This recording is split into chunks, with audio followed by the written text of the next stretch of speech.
My name's Chris Hadfield. I'm an astronaut. I've flown in space 3 times. And now I do a lot of different things, help with a lot of space companies, teach at university, and write books, and try and make the most of the experiences that I've had in life.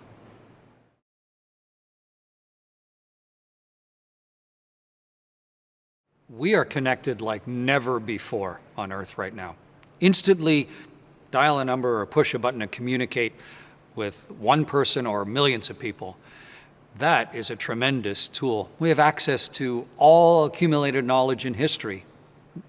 Why do you have to go to a school? You can get everything you need through that connected access to information. But it can have a downside, of course, if the message that you're projecting is negative, if the things that you believe in harm people. If you deliberately do bad things, then obviously being able to do it to more people at one time has a collected negative impact. So just like any technology, we need to be thoughtful about how we use it. Take advantage of its strengths, and through collective agreement and regulation and social culture, find ways to minimize the negativity of it. Progress enables everything, but we need to be measured in how we adopt it.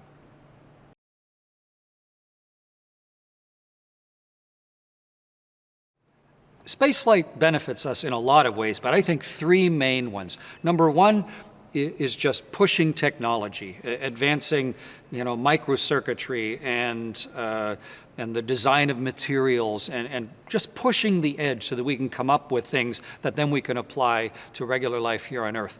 The second is awareness of the world itself.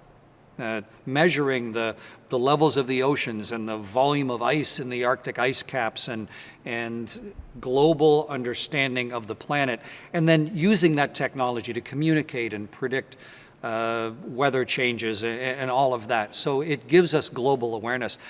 The third real benefit of spaceflight is that it inspires people to do things they might have otherwise never had the courage to attempt. And it sets a set of faraway objectives when people are young that helps them to make different decisions with their lives. It raises their eyes beyond the confining horizons right next to them.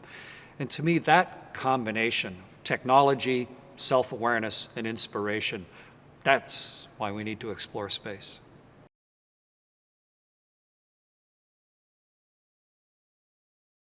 I've commanded a spaceship, dangerous place to live, separated from the Earth, small group of people counting on each other.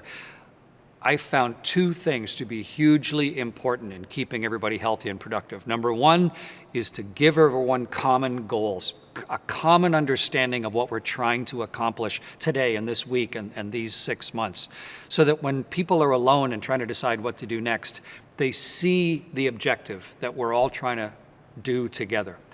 The second is to give everybody skills, because almost every decision people make is on their own, no matter what sort of leader you are.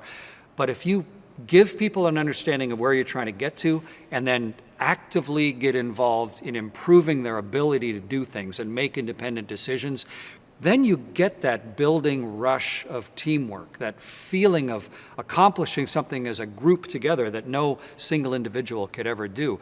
It's almost like catching a wave when you're surfing. Suddenly, you're riding this thing with this other group of people and doing something magnificent and sharing in the wonder of it. And in 3 space flights and 6 months on board a ship and commanding the International Space Station, we didn't have low moments. We didn't have concerning psychological existential problems.